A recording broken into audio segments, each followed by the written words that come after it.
Welcome to the deep dive. Today we're really digging into something crucial, maybe often skipped over, but, well, fundamental for data science and machine learning success. We're talking about the real importance of data shape. Right, it's like the blueprint for your data set. Exactly, the initial blueprint. And if you get that wrong, you're building on, pretty shaky ground. And here's something stark. Solid data validation, getting that shape right. It's not just, like, good hygiene. It can seriously boost predictive accuracy. We're talking up to 30%. That's significant. And think about the flip side, too. Yeah, what's really fascinating, maybe a bit shocking, is that apparently up to 85% of errors in AI development, they trace right back to poorly curated inputs. 85%. Wow. It really is that garbage in, garbage out principle, isn't it? Like trying to build a skyscraper on sand, as you said. Totally. So, okay, knowing it's crucial is one thing, but how do we actually start to read that blueprint? What are the first signals? Like mean, median, mode. What do they tell us? Okay, so mean, median, mode. Yeah. We're kind of our first look at the data center. But honestly, for what we're talking about, the real story is often in how they differ. How they differ, okay. Yeah. That's your standard average, right? But it's super sensitive to extreme values, outliers. Right, like the classic example of income data. A few billionaires walk in. Exactly. And suddenly the average is meaningless for most people.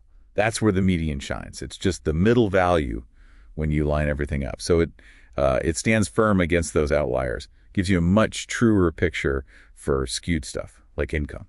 Okay, so median's more robust for skewed data. What about mode? Mode's simpler, just the most frequent value. Really invaluable when you're looking at categorical data, like most popular product color or something. Got it. But here's where it gets really interesting.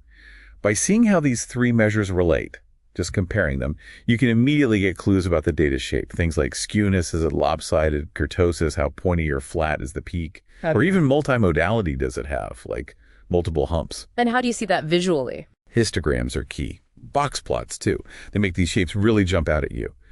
And recognizing what I call shape outliers, not just extreme points, but unusual patterns in the distribution, that takes a bit more experience. That's a great distinction. So it's not just about single weird numbers, but weird shapes. And if we miss this, we could draw totally wrong conclusions. Absolutely. So tying this back, how does understanding these shapes actually impact building, effective machine learning model? Oh, it's huge. It impacts model performance right across the board. Take parametric models like your standard linear regression. Okay. They're very sensitive to their assumptions. One big one is normally distributed errors. And if we connect this to the bigger picture, if you plot the residuals, the errors, and you see this kind of wave-like pattern, that's a dead giveaway. The model's specified wrong. The linearity assumption is broken. Right, so the shape of the errors tells you if the model's even appropriate. Precisely. Then you have distance-based models. Think KANN, SVMs. Okay. They fundamentally rely on calculating distances between points. So imagine you have features on wildly different scales, say house price in the millions and number of bedrooms, maybe 1 to 5. The price number is just vastly bigger. Exactly. So the distance calculation gets completely dominated by the house price, the number of bedrooms. Almost irrelevant noise in that calculation. So the model becomes effectively deaf to the smaller scale features, even if they're important. That's a great way to put it. Deaf to important signals. Even tree-based models, which are generally more robust to this stuff. Yeah, they're usually pretty hardy. They are, but they still benefit a lot from smart pre-processing, especially if your data is really skewed or imbalanced. Good pre-processing helps them make better splits, better decisions, leads to better performance. Okay, so it seems like no model is truly immune. Given these challenges then, what are some actionable strategies? How do we deal with this? Right, good question. A big one is definitely how we handle outliers. But this raises an important point. Outliers aren't always errors, right? True. Sometimes they're the most interesting points. Exactly. Just removing them wholesale can be dangerous. You might actually stop your model from spotting critical, rare events. Think about fraud detection, Ari. The fraudulent cases are the outliers you want to find. Okay, so just deleting them isn't the answer. Often no. So instead of just removing them, consider how you scale your features. A really good approach here is using robust scalar.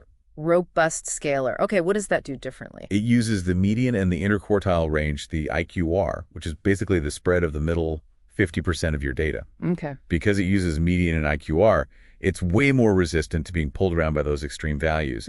It's probably the most resistant scalar to outliers. So it scales things fairly, even if you have some crazy high or low values, letting the model still hear all the signals, like we said. Precisely. It helps mitigate the impact without just throwing away potentially valuable data points. That makes a lot of sense. So ultimately, really understanding your data's shape isn't just like step one. It feels like it's maybe the single most important thing guiding your decisions throughout the whole process. I absolutely believe so. For you, the learner, listening right now, the key takeaway really is this. Yeah. The very best machine learning models, they're built on a foundation of meticulously understood and prepared data. You have to know its shape. Know the shape. Yeah. And here's a little provocative thought to leave you with. Next time you get a data set, before you even think about algorithms or models, just spend some real time looking closely at its shape. What hidden patterns, what biases might you uncover just by looking?